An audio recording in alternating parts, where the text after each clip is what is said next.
For the third year in a row, Bankrate found money is the top factor negatively impacting Americans' mental health, more so than work, parenting, personal relationships, even worry about one's own health.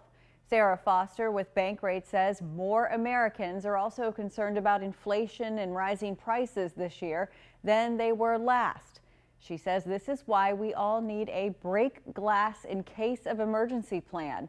The same way we always know where the emergency exits are or where the fire extinguisher is, you should have that for your finances. A plan in case your income changes. So I think there's a lot that you can do to just mitigate the impact on your mental health just by knowing, separating what you can control from what you can't control.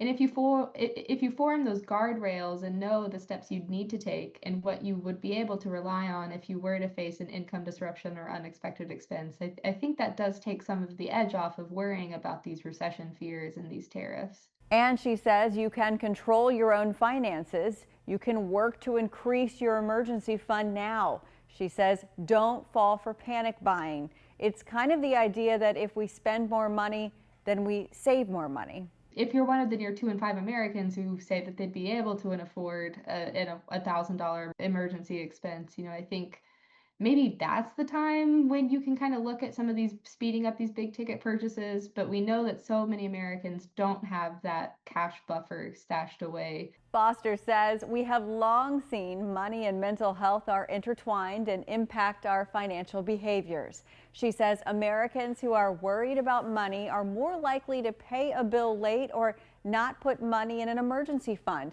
She says find ways to break those habits now. With this Watch in Your Wallet, I'm Rachel DePompa.